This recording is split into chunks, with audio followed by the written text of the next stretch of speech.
Hello everyone, good morning. आज अपन बात करेंगे मानव भूगोल के दूसरे टॉपिक सेकंड टॉपिक की। सेकंड टॉपिक के अपना है मानव भूगोल की शाखाएं। मानव भूगोल पहले टॉपिक में अपन ने बात की कि मानव भूगोल का अर्थ, अपन ने बात की परिभाषा, उसकी नेचर, प्रकृति, इसको विशेष क्षेत्र की अपन ने बात की। मूल रूप से अपन ने देखा कि मानव भूगोल मानव का अध्ययन है, मानव की क्रियाओं का अध्ययन है, मानव वातावरण के अंतर संबंधों का अध्ययन है। लेकिन उसके साथ एक और मुख्य जो बात आती है कि क्या मानव भूगोल केवल मानव या मानव की क्रियाओं का या मानव से संबंधित अध्ययन ही मानव भूगोल है? ऐसा नहीं है, क्योंकि मानव भूगोल का अन्य विज्ञानों के साथ भी संबंध है। मानव भूगोल का जब अध्ययन किया जाता है तो ऐसे अनेक विषय हैं जो मानव भूगोल के साथ उनका अध्ययन आवश्यक है। जैसा अपन ने बात की कि मानव वातावरण एक दूसरे से अंतर संबंधित है, वैसे ही मानव भूगोल भी अन्य विषयों पर निर्भर करता है। अन्य विषयों से कुछ बातें हैं, कुछ बिंदु हैं, वो मानव भूगोल में आत्मसात किए गए हैं, शामिल किए गए हैं। तो अपन मूल रूप से ये नहीं कह सकते कि मानव भूगोल केवल मानव का ही अध्ययन करता है, बल्कि मानव भूगोल है उसका अन्य सामाजिक विज्ञानों के साथ भी घनिष्ठ संबंध रहा है। जैसे अपन बात करें कि मानव अपने उत्पत्ति काल से ही वातावरण के एक तत्व की भांति रहा है। वह वातावरण से प्रभावित हुआ है तथा वातावरण को प्रभावित भी किया है। यहाँ पे आप देखिए, अपन ने पहले भी बात की और यहाँ पे मानव भूगोल की शाखाओं में भी वही बात आती है कि मानव अपने उत्पत्ति काल से ही वातावरण के एक तत्व की भांति रहा है। वो वातावरण का एक पार्ट रहा है, चाहे वो प्राकृतिक वातावरण का मान लीजिए, आप सांस्कृतिक वातावरण का आप मान लीजिए। वह प्राकृतिक वातावरण से प्रभावित भी हुआ और उसने अपनी क्षमता से, अपनी रुचि से, अपनी क्षमता से उसने वातावरण को प्रभावित करने का कार्य भी किया है। दूसरी बात यहाँ पे करें तो मानव के वातावरण से संबंधित ज्ञान में वृद्धि होती रही है। वातावरण में रहने के कारण भू स्वरूप, जलाशय, जीवमंडल, वायुमंडल से संबंधित ज्ञान का अध्ययन मानव के लिए आवश्यक हो गया। अपने पहले टॉपिक में भी बात की थी कि जैसे जैसे मानव का विकास हुआ तो मानव ने अपने विकास के साथ साथ जैसे उसकी आवश्यकताएं बढ़ी तो उसकी आर्थिक जो गतिविधियां हैं, मानवीय जो गतिविधियां हैं, उनमें विकास हुआ। जैसे अपन ने बात की कि प्रारंभ में मानव ने प्राथमिक आर्थिक क्रिया के रूप में उसने अपनी मूलभूत जो आवश्यकताएं हैं, प्रमुख जो आवश्यकताएं हैं, जैसे अपन ने कहा कि भोजन, वस्त्र, आवास, जो मानव की मूलभूत आवश्यकता है, उन आवश्यकताओं को पूरा करने के लिए मानव ने विभिन्न प्रकार की क्रियाएं की। समय के विकास के साथ मानव ने उत्पादित वस्तुओं का निर्माण करना प्रारंभ कर दिया, और जिसको अपने कहा कि उद्योग, वस्तु निर्माण की क्रिया जिसे कहा जाता है, वस्तु निर्माण के अंदर जिसे अपन कहते हैं। उसके साथ समय के और विकास के साथ जैसे मानव की और सोच बढ़ी तो मानव ने तृतीयक आर्थिक क्रिया यानी व्यापार का कार्य प्रारंभ किया। तो ये मानवीय विकास हुआ, मानव की सोच के साथ, मानव की आवश्यकता के साथ उसके ज्ञान में भी वृद्धि हुई। अगली बात करें तो मानव ने इन विधाओं के द्वारा अपनी सुख सुविधाओं की पूर्ति और प्राप्ति के लिए विकास किया, और भविष्य में ये विधाएं एक स्वतंत्र विषय के रूप में विकसित हो गई, परंतु इनका भूगोल से संबंध अभी भी है और भविष्य में भी रहेगा। अर्थात यहाँ पे अपन बात करें कि मानव भूगोल का जब विकास हुआ, चाहे वो प्रजातियों के रूप में बात कर लीजिए, आप जनसंख्या के रूप में बात कर लीजिए, मानव की आर्थिक क्रियाओं के रूप में बात कर लीजिए, कृषि को ले लीजिए, खनन को ले लीजिए, आखेट को ले लीजिए, परिवहन को ले लीजिए, निर्माण को ले लीजिए, व्यापार को ले लीजिए, तो ये मानव की जो आवश्यकताएं बढ़ी। पहले टॉपिक में अपन ने आवश्यकताओं की बात की थी। आवश्यकताएं अपन ने कहा कि दो प्रकार की होती है। अपन ने कहा कि प्राथमिक आवश्यकता, मूलभूत आवश्यकता, जैसे अपन ने कहा भोजन, वस्त्र, आवास, और एक होती है उच्च आवश्यकताएं। अब भोजन, वस्त्र, आवास के अतिरिक्त जितनी सुविधाओं का उपयोग मानव करता है, चाहे आज का समय का मानव करता हो, चाहे प्राचीन समय का मानव उन सुविधाओं का उपयोग करता हो, तो वो सुविधाएं मानव की कौन सी सुविधाएं मानी जाती है, कौन सी आवश्यकताएं मानी जाती है, उच्च आवश्यकताएं मानी जाती है। जैसे अपन कहे शिक्षा है, स्वास्थ्य है, परिवहन है, व्यापार है, तो ये सब मानव की आवश्यकताएं हैं, वर्तमान मानव की आवश्यकताएं हैं। आदि मानव की आवश्यकताएं नहीं रही होंगी, लेकिन आधुनिक जो मानव है, सभ्य मानव जिसको अपन कह रहे हैं, उसकी ये मूलभूत प्रमुख आवश्यकताएं हैं जो किसकी श्रेणी में आती है, उच्च आवश्यकताओं की श्रेणी में आती है। तो मानव ने अपनी प्राथमिक उच्च आवश्यकताओं को पूरा करने के लिए अन्य विषयों का उसने सहयोग लिया, अन्य विषयों का भी उसने मानव भूगोल में समावेश किया। अब ऐसे कौन से विषय हैं जिनका मानव भूगोल में समावेश किया गया, या अपन यूं कह सकते हैं कि ऐसे कौन से विषय हैं जिनका अध्ययन मानव भूगोल के साथ किया जाता है, या अपन यूं कह सकते हैं कि ऐसे कौन से विषय हैं जिनकी विषय वस्तु मानव भूगोल के समान है, या जिससे मानव भूगोल ने कुछ न कुछ ग्रहण किया हो, जिसके फलस्वरूप मानव भूगोल एक नए विषय के रूप में उभर कर अपने सामने आया। उन मानव भूगोल की शाखाओं की यदि अपन बात करते हैं तो सबसे पहली शाखा की अपन बात करें मानव भूगोल एवं गणित। अब आप देखिए, प्रारंभ में अपने बात की कि मानव भूगोल मूल रूप से किसका अध्ययन है, मानव का अध्ययन है। अब गणित के साथ मानव भूगोल का अध्ययन कैसे होगा, देखिए कैसे होगा। गणित में किसका अध्ययन किया जाता है, संख्यात्मक बिंदुओं का अध्ययन किया जाता है, गणना की जाती है, संख्या को उसमें महत्व दिया जाता है। अब मानव भूगोल का गणित में किस रूप में महत्व होगा, किस रूप में महत्व होगा कि मानव भूगोल में किसका अध्ययन होगा, जनसंख्या का अध्ययन होगा। अब जनसंख्या का जब अध्ययन होगा तो जनसंख्या का वितरण, जनसंख्या घनत्व का जब अपन अध्ययन करेंगे, जब उसकी अपन जानकारी प्राप्त करेंगे तो वो किसके रूप में होगी, संख्या के रूप में होगी। और संख्यात्मक अध्ययन किस में किया जाता है, गणित में किया जाता है। तो जनसंख्या की दृष्टि से बात की जाए, दूसरा, किसी भी स्थान विशेष की जो स्थिति है, यहाँ पे आप देखिए किसी भी स्थान विशेष की जो स्थिति है, स्थिति का अर्थ लिया जाता है उसकी लोकेशन से। अब स्थिति जिसको अपन कह सकते हैं, जिसमें अपन कहते हैं कि अक्षांशीय और देशांतरीय विस्तार। अब किसी भी स्थान विशेष का अक्षांशीय और देशांतरीय जो विस्तार होगा वो भी किसमें होगा, संख्यात्मक होगा। तो चाहे जनसंख्या संबंधी आंकड़ों की बात कर ले, चाहे किसी प्रदेश की अवस्थिति की बात कर ले, लोकेशन की बात कर ले, तो वो संख्यात्मक अध्ययन किसमें, गणित में। और उन्हीं संख्यात्मक किसके रूप में, जनसंख्या के रूप में, जनसंख्या के आंकड़ों के रूप में। तो इस गणित का अध्ययन उन जनसंख्यात्मक आंकड़ों के रूप में किसमें किया जाता है, मानव भूगोल में किया जाता है, पहले। दूसरी शाखा की बात करें मानव भूगोल में भूमिकी विज्ञान। अब भूमिकी विज्ञान जैसा नाम से भी स्पष्ट है कि भूमि की आकृति, खनिज संपदा। भूमिकी विज्ञान में मूल रूप से किसका अध्ययन किया जाता है, भूमि के आकार का, कि भूमि की संरचना है वो कैसी है, वो पर्वतीय प्रदेश है, वो पठारी प्रदेश है, वो मैदानी प्रदेश है, या वहां के उस भूगर्भ में वहां की जो धातुली संरचना है वहां पे कौन से खनिजों की प्राप्ति होती है। अब ये भूमि की संरचना, भूमि की संरचना, भूमि का आकार, भूमि का स्वरूप, भूमि का संगठन, वहां की खनिज संपदा, कैसे मानव भूगोल के साथ उसका संबंध है। आप देखिए, मानव अपनी आवश्यकताओं की पूर्ति करता है, अपन कहें कि प्राथमिक आवश्यकता, या अपन कहें कि द्वितीयक आवश्यकता, प्राथमिक आर्थिक क्रिया, चाहे अपन कहें द्वितीयक आर्थिक क्रिया, चाहे अपन कहें तृतीयक आर्थिक क्रिया। यदि अपन उदाहरण प्राथमिक आर्थिक क्रिया का लें तो अपन कहें कि कृषि। अब कृषि करने के लिए मानव को किसकी आवश्यकता होगी, जल की आवश्यकता होगी, और जल के साथ उसको किसकी आवश्यकता होगी, भूमि की आवश्यकता होगी। अब भूमि का अध्ययन अपन किस में करते हैं, भूमि में, भूमि के विज्ञान में। भूमि यानी मृदा जिसको अपन कह रहे हैं, उसका अध्ययन किस में किया जाता है, भूमि के विज्ञान में किया जाता है। अब भूमि की विज्ञान यानी वो भूमि का स्वरूप किसको प्रभावित कर रहा है, मानव की क्रिया को प्रभावित कर रहा है, मानव की आर्थिक जो गतिविधियां हैं उनको प्रभावित कर रहा है।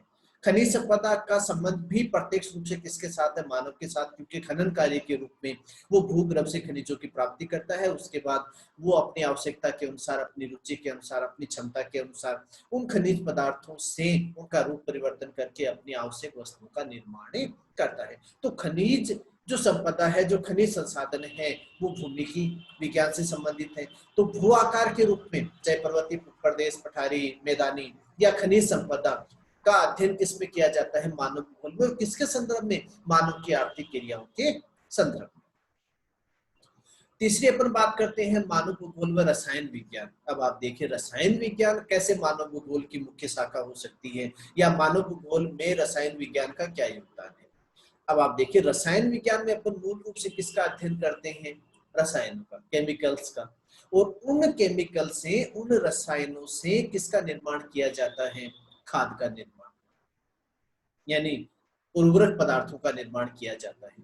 अब मृदा के उपजाऊपन को बनाए रखने के लिए जहाँ पे मृदा अनुपजाऊ है या जहाँ फसल उत्पादन अधिक किया जाता है, एक ही क्षेत्र से 2 या 3 फसलें जहाँ पे उत्पादित की जाती हैं, तो वहाँ पे मृदा का उपजाऊपन बढ़ाने के लिए, प्रति हेक्टेयर उपज बढ़ाने के लिए किसका उपयोग किया जाता है? रासायनिक उर्वरक यानी रासायनिक खादों का उपयोग किया जाता है। और मानव भूगोल में रसायन विज्ञान कैसे सम्मिलित है कि मानव को कृषि करने के लिए यानी फसल उत्पादन करने के लिए किसकी आवश्यकता होगी?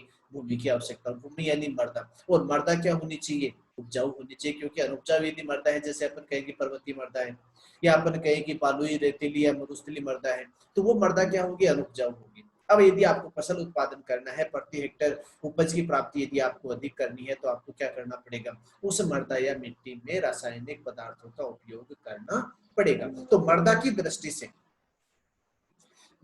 दृष्टि से रसायन विज्ञान का संबंध किसके साथ हुआ? मानव भूगोल के साथ हुआ। चौथी शाखा की बात करें, मानव भूगोल एवं जैविकी विज्ञान। अब जैविकी विज्ञान में मूल रूप से 3 बातें आती हैं। अपन ने हंटिंगटन के शब्दों में भी बात की थी, जीवन के रूप में। कैसे? कि जीव जंतु, प्राकृतिक वनस्पति यानी पेड़ पौधे, और मानव स्वयं। यहाँ स्वयं मानव की अपन बात नहीं करें तो जैविक कार्य में अपन कहते हैं कि प्राकृतिक वनस्पति और जीव जंतु। अब ये प्राकृतिक वनस्पति और जीव जंतु कैसे मानव भूगोल की एक शाखा के रूप में है, कैसे मानव भूगोल के विशेष क्षेत्र में इन दोनों का योगदान है? अब आप देखिए कि चाहे मानवीय व्यवसायों की बात कर ले, मानव की प्राथमिक आर्थिक क्रिया में मानव मूल रूप से यदि मूलभूत कार्य यदि देखा जाए तो वनों से पदार्थों का संग्रह, जो प्राचीन समय का मानव, आदि मानव करता था। लकड़ी व्यवसाय, जैसे अपन कहें कि उष्ण कटिबंधीय क्षेत्रों में निवास करने वाला जो मानव या भूमध्य रेखीय क्षेत्रों में निवास करने वाला जो मानव है, वो आज भी लकड़ी व्यवसाय कर रहा है, क्योंकि वहां पे सघन वनों की प्रधानता है। तो वन प्रधान क्षेत्रों में निवास करने वाले मानव की मूल जो आर्थिक गतिविधियां हैं, मानवीय जो गतिविधियां हैं, वो किस पर निर्भर करती है? प्राकृतिक वनस्पति पर निर्भर करती है। दूसरी बात, जीव जंतु। अब आप देखिए, मानव का मूल जो व्यवसाय है, मूल जो व्यवसाय अपन कह सकते हैं कि परंपरागत व्यवसाय, जिसको माना जाता है, आखेट को माना जाता है। और आदिम मानव आज भी अपना जीवन निर्वाह किस पर निर्भर करता है? आखेट या शिकार पर निर्भर करता है। और आखेट या शिकार किस पर निर्भर होगा? पशु जगत पर निर्भर होगा। तो प्राकृतिक वनस्पति और जीव जंतु मानव की क्रिया की दृष्टि से किसका अध्ययन मानी जाती है? जैविकी का। लेकिन उस जैविकी का अध्ययन किसमें किया जाता है? मानव भूगोल में किया जाता है। अगली शाखा की बात करें, मानव भूगोल और राजनीति शास्त्र। अब राजनीति शास्त्र का मानव भूगोल में क्या योगदान है? देखिए, आप राजनीति शास्त्र में मूल रूप से किसका अध्ययन किया जाता है? शासन संचालन का या नीति निर्माण का। और वो शासन संचालन या नीति निर्माण किसके रूप में? एक प्रदेश के दूसरे प्रदेश से संबंधों के रूप में, चाहे वो राष्ट्रीय संबंध हो, चाहे वो अंतरराष्ट्रीय संबंध हो, चाहे वो स्थानीय संबंध हो।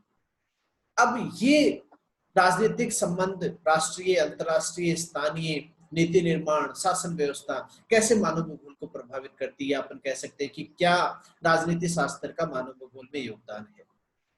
कैसे योगदान है? अपने बात की कि मानव ने जब धरातल पर, भूमि पर निवास करना प्रारंभ किया, पहले वो पेड़ों पर निवास करता था, पेड़ों को छोड़कर उसने भूमि पर निवास करना प्रारंभ किया। भूमि पर जब उसने निवास करना प्रारंभ किया तो अपनी सुरक्षा की दृष्टि से उसको किसकी आवश्यकता हुई? एक समूह की आवश्यकता हुई। अब समूह में जब उसने निवास किया तो एक समूह है यानी समुदाय बना, और समुदाय किसमें परिवर्तित हुआ? समाज में परिवर्तित हुआ। और वो समाज का जो अध्ययन है, समाज पर नियंत्रण करने का जो कार्य किया, वो उसके लिए उसने किसका, कौन सा पद सर्जित किया? प्रधान या मुखिया। और वो प्रधान या मुखिया उस समुदाय के कार्यों का निर्धारण करता था। अब उस प्रधान के रूप में नीति निर्माण करता या शासन संचालन करता या उस पर नियंत्रण करता के रूप में राजनीति शास्त्र का जो अध्ययन है वो किस में किया जाता है? मानव भूगोल के साथ किया जाता है। अगली शाखा के रूप में बात करें तो मानव भूगोल एवं इतिहास। अब इतिहास की यदि अपन बात करें तो इतिहास का सीधा सा जो अर्थ लिया जाता है, इतिहास के जो विद्यार्थी उस बात को जानते भी हैं कि इतिहास का सीधा सा जो अर्थ लिया जाता है कि पुरानी घटनाओं का वर्णन जिसमें किया जाता हो या पूर्व घटित घटनाओं का जो अध्ययन है वो किसमें किया जाता है? इतिहास में किया जाता है। अब ये इतिहास कैसे मानव भूगोल का एक मुख्य शाखा के रूप में मानी गई?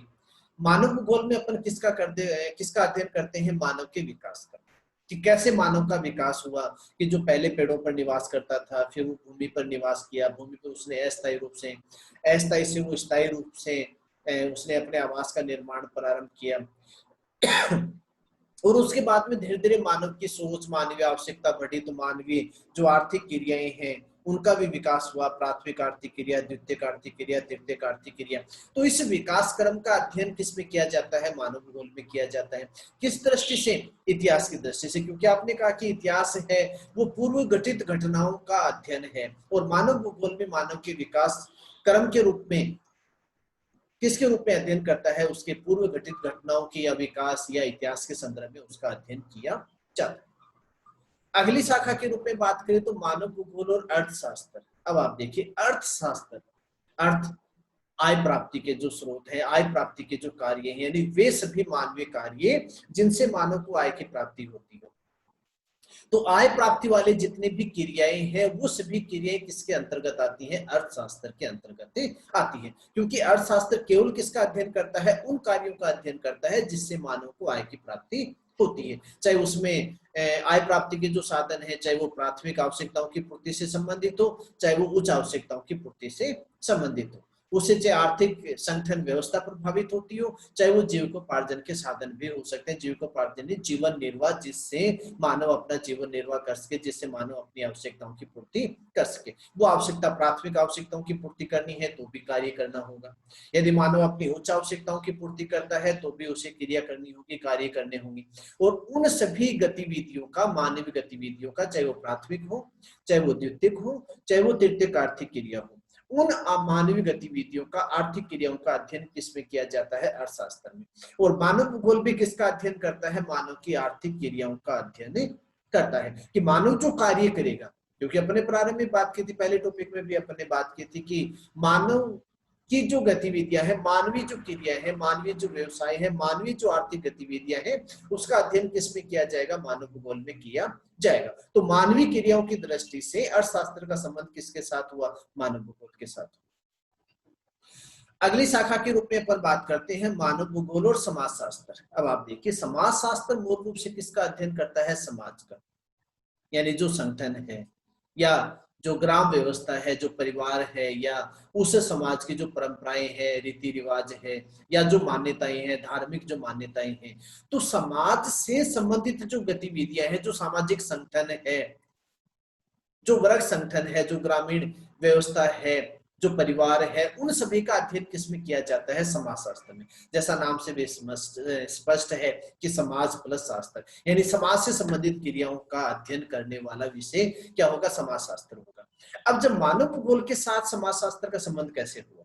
अब मानव भूगोल में अपन किसका अध्ययन करते हैं? मानव का, लेकिन मानव का अध्ययन किसके रूप में? उसके समुदाय, उसके समाज के रूप में। क्योंकि मानवीय जो व्यवस्था है, जो वर्ग व्यवस्था है, उसमें उस मानव वर्ग की जो परंपराएं हैं, यानी उस समाज की जो परंपराएं हैं, जो रीति रिवाज हैं, जो गतिविधियां हैं, जैसे उदाहरण के तौर पर यदि अपन बात करें तो विश्व की आदिम जो जनजातियां हैं, जैसे ग्रीनलैंड में निवास करने वाली एस्किमो जनजाति, कालाहारी प्रदेश मरुस्थल में निवास करने वाली पुष्पिन जनजाति, कांगो या जायरे बेसिन में निवास करने वाली पिग्मी जनजाति, मलेशिया में निवास करने वाली सेमांग जनजाति, जापान में निवास करने वाली एनो जनजाति। तो ये जो आदिम जनजातियां हैं, उसका अध्ययन किसके रूप में? समाजशास्त्र के रूप में, कि वहां की सामाजिक परंपराएं कैसी होंगी, उनकी मान्यताएं हैं, उनके अंधविश्वास हैं, उनकी जो रीति रिवाज है, उनका रहन सहन है, उनका खान पान है, वो किस प्रकार का है। तो ये सभी अध्ययन किसमें? समाजशास्त्र में। और उन आदिम जनजातियों के रूप में समाजशास्त्र का अध्ययन किसमें किया जाता है? मानव भूगोल में किया जाता है। अगली शाखा के रूप में यदि अपन बात करें तो मानव भूगोल एवं मानव शास्त्र। अब आप देखिए, मानव शास्त्र, मानव शास्त्र किसका अध्ययन करता है? केवल मानव का। केवल मानव का कैसे? कि मानव की जो प्रजातियां हैं, प्रारंभ में ऐसा माना गया है कि वर्तमान समय का जो आधुनिक मानव है, उसका मूल निवास स्थान किसको माना गया है? मध्य एशिया। और मध्य एशिया से किन्हीं कारणों से, चाहे वो प्राकृतिक कारणों से भी हो सकता है, वो आर्थिक कारणों से भी हो सकता है, मानव ने क्या किया? मध्य एशिया से मानव का स्थानांतरण हुआ। चाहे मानवीय जनसंख्या बढ़ गई, वहां की भोजन संबंधी जो आवश्यकताएं हैं उनकी पूर्ति नहीं हुई, तो मानव ने क्या किया, मध्य एशिया से या प्राकृतिक कारणों से, प्राकृतिक कारणों का अर्थ है कि वहां हिमयुगीन आवरण हुआ होगा, हिम आच्छादित हुई होगी, हिम युग का अनावरण हुआ होगा, या तापमान अधिक हुआ होगा, या अन्य कोई प्राकृतिक आपदा हुई होगी जिसके कारण मानव ने मध्य एशिया से स्थानांतरण किया।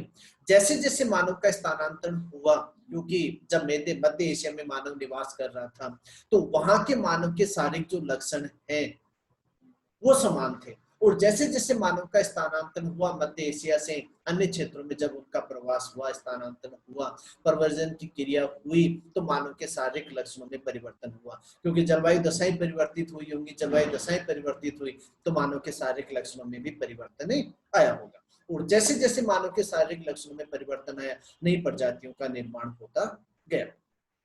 तो मानव शास्त्र मूल रूप से किसका अध्ययन करता है, प्रजातियों का, कि कैसे प्रजातियां बनी, एक प्रजाति से दो, दो से तीन, तीन से चार, कैसे संपूर्ण विश्व है वो कई प्रजातियों में विभाजित हुआ।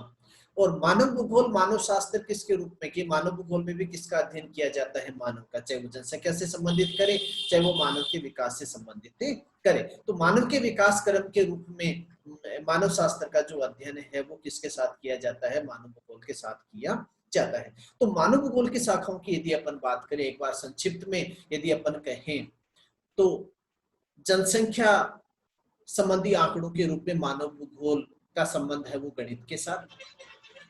धरातलीय संरचना के रूप में मानव भूगोल का संबंध है वो भौमिकी विज्ञान के साथ। रासायनिक पदार्थों के उपयोग के रूप में मानव भूगोल का जो संबंध है वो रसायन विज्ञान के साथ। प्राकृतिक वनस्पति जीव जंतु के उपयोग से संबंधित अध्ययन है वो मानव भूगोल का जैविक विज्ञान के साथ। शासन व्यवस्था के रूप में मानव भूगोल का संबंध है वो राजनीति शास्त्र के साथ। विकास क्रम का जो अध्ययन है वो मानव भूगोल का इतिहास के साथ। मानवीय आर्थिक क्रियाओं के रूप में मानव भूगोल का जो संबंध है वो अर्थशास्त्र के साथ। समाज की परंपराओं के रूप में, समाज की व्यवस्था के रूप में, सामाजिक व्यवस्था के रूप में मानव भूगोल का संबंध है वो समाजशास्त्र के साथ। और मानव के विकास क्रम के रूप में, मानव की विकास क्रम के रूप में मानव शास्त्र का जो, मानव भूगोल का जो संबंध है वो किसके साथ माना गया है, मानव शास्त्र के साथ माना गया है। अर्थात अपन यूं कह सकते हैं कि मानव भूगोल मूल रूप से केवल अपने विषय पर आधारित नहीं है, बल्कि अपने विषय के साथ, यानी मानव के साथ, या मानव की आर्थिक क्रियाओं के साथ, या मानव वातावरण के अंतर संबंधों के साथ अन्य विषयों का भी मानव भूगोल में मूल योगदान रहा है। और उन सभी तत्वों के मिलने से, उन सभी विषयों के मिलने से मानव भूगोल एक संपूर्ण विषय के रूप में विकसित हुआ है। तो ये अपना दूसरा टॉपिक, मानव भूगोल की शाखाएं, कि मानव भूगोल का गणित के साथ, मानव भूगोल का भौमिकी विज्ञान के साथ, मानव भूगोल का रसायन विज्ञान के साथ, मानव भूगोल का जैविक विज्ञान के साथ, मानव भूगोल का राजनीति शास्त्र के साथ, मानव भूगोल का इतिहास के साथ, मानव भूगोल का अर्थशास्त्र के साथ, मानव भूगोल का समाज शास्त्र के साथ, और मानव भूगोल का प्रजाति, मानव भूगोल का मानव शास्त्र के साथ पूर्ण रूप से अंतर संबंधित रहा है। क्योंकि कोई भी विषय है वो पूर्ण रूप से पूर्ण नहीं हो सकता है, स्वतंत्र नहीं हो सकता, आत्मनिर्भर नहीं हो सकता। प्रत्येक विषय को अपनी पूर्णता के लिए दूसरे विषय पर निर्भर होना पड़ता है। उसी प्रकार मानव भूगोल भी केवल मानव के अध्ययन को जो वो अपना मुख्य केंद्र मानता है, लेकिन मानव का अध्ययन है वो भी अन्य विषयों पर निर्भर करता है। और उन विषयों पर निर्भर रहते हुए मानव भूगोल आज एक पूर्ण शाखा के रूप में, पूर्ण विषय के रूप में मानी जाती है।